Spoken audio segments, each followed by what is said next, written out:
Before we begin today's video, I'd like to give a shout out to one of our new subscribers, Dark Phoenix. Thank you for subscribing, and welcome to the family. And now on with today's video.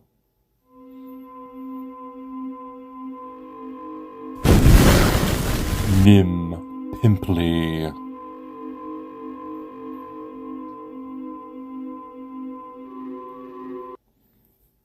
Greetings, my dear viewers. It is I, Drayhon, and welcome back to another Dungeons & Dragons character conversion from the Warriors of Ravenloft series.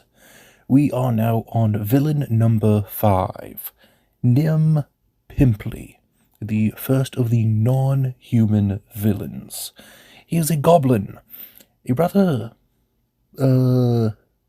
bloodthirsty goblin.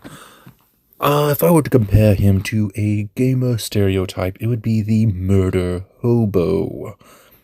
According to the lore of Pymplee, he was one of the greatest warriors of his tribe. Strangely, he did not want to become the leader of his goblin tribe. He just wanted to be known as the strongest. He, of course, had a rival, and this rival sent out mercenaries to kill Nym. Nym soon returned to the cave of his rival and threw down a stack of the mercenaries' heads, which terrified Nym's rival. And then Nym gave out his first war cry, which apparently was enough to scare his rival into soiling himself, before Nym added his head to the pile. Now Pymplee is feared across the land. Just speaking his name will cause the strongest man to shudder in fear. So, how exactly do we create the most feared goblin in the land? Let's go ahead and find out. Starting things off with our point-buy system, strength is going to be a 12, dexterity and charisma will be a 14, constitution will be a 13, with intelligence and wisdom each being a 10. Of course, we are doing the race of Goblin, which will increase our dexterity by 2 and our constitution by 1. We get access to the humanoid creature type. We are treated as a goblinoid for any effects that would affect a goblinoid. We are considered small. We have a speed of 30 feet, dark vision of 60 feet. We have access to Fey ancestry, fury of the small, and a nimble escape. For languages, we are going with Common and Goblin. Now, for background, this one was a bit tricky.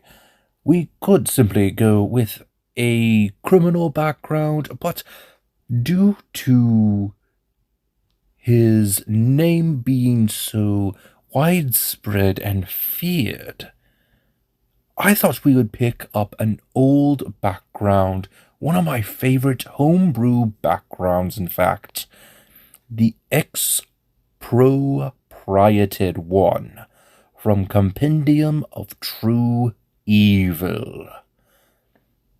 This gives us the proficiencies in the skills of Persuasion and Arcana, with tools of Gamer's Dice and Leatherworker's Tools. We get the feature of Name Drop. Just simply saying our name is able to strike fear in the hearts of many. We also get access to a feat thanks to the rules from newer D&D books such as Tasha's Cauldron of Everything and Dragonlance Warriors of Kryn. But, what feat do we get access to? Well, one of the things that Nym is said to be able to do is spit fire. So I thought that a perfect feat would be the Magic Initiate, going with the Wizard spell list. This will give us access to Firebolt and True Strike as our cantrips, with our first level spell being Cause Fear. Now, if you're not up for homebrew material, I do recommend going with the pirate background.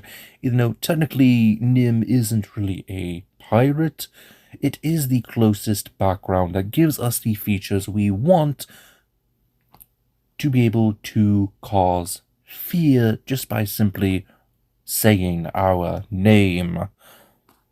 Which is why I went with the expropriated one, which is a background we used during the Fallen Gods series. Moving on to our class, we have some interesting abilities that we are going to need to go over.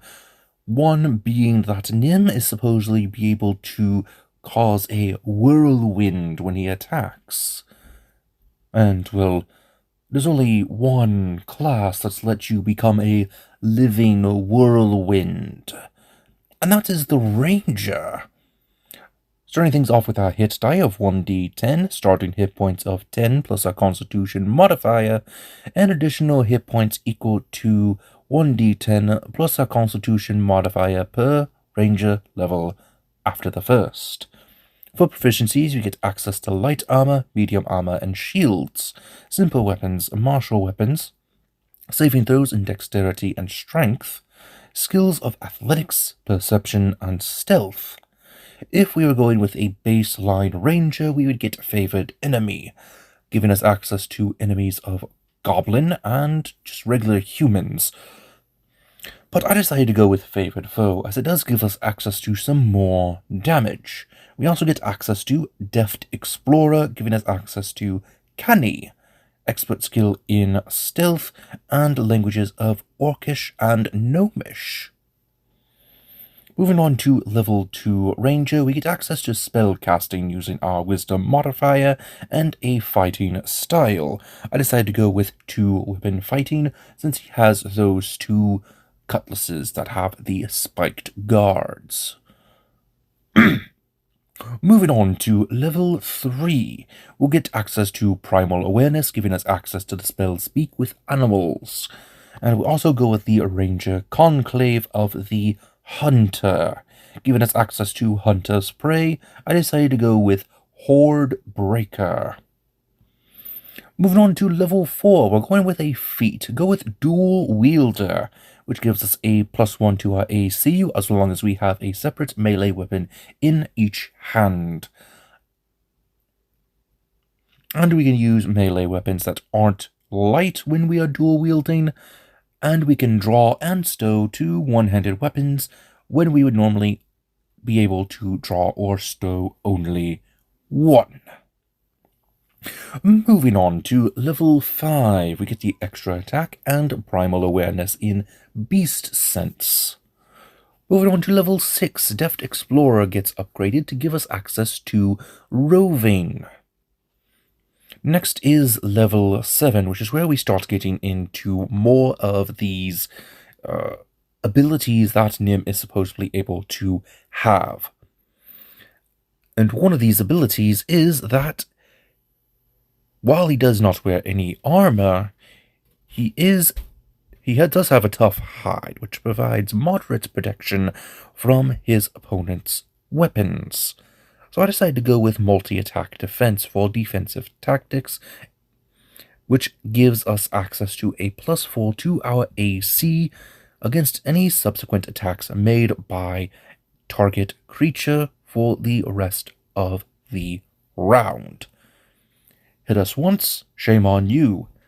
Hit me twice, not gonna happen. Going on to level 8, we get access to Land Stride and our ability score increase. Go ahead and increase your dexterity by 2 points, making it an 18. At level 9, we get Primal Awareness once again, giving us access to Speak with Plants. At level 10, we get access to Tireless, thanks to Deft Explorer, and we also get access to Hide in Plain Sight. At level 11, we get access to Multi-Attack. I went with Whirlwind Attack, since it is what he has. He has the ability to become a living whirlwind and be able to attack multiple times in a single round. Moving on to level 12, go ahead and grab the feat of Slasher, increasing our dexterity by 1 point.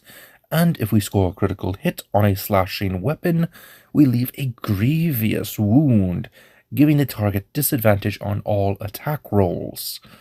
And if we hit with an attack with a slashing weapon, we reduce that target by 10 feet of movement speed until the start of your next turn.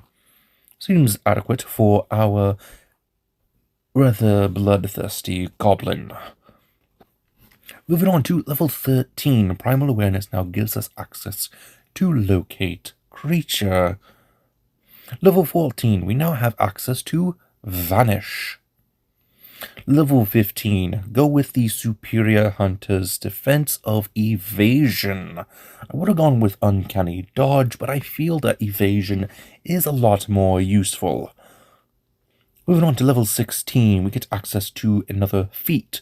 Go with Skill Expert. Increase your wisdom by 1 point, get access to the Intimidation skill, and make it an expertise.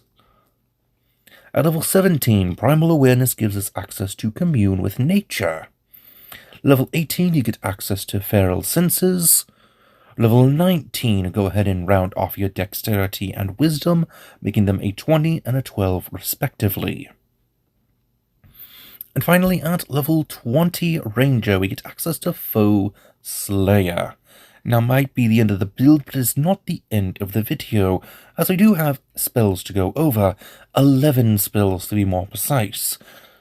Starting at the first level spells, we have Absorb Elements, Jump, Long Strider, and Zephyr Strike.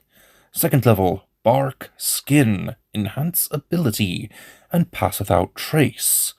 Third level, Non-Detection and Wind Wall. Fourth level, I went with Freedom of Movement, and at fifth level, I decided to go with Steel Wind Strike. What are your thoughts on Nim Pymplee? Let me know in the comment section down below. Until next time, this has been Drayon, and I am offline.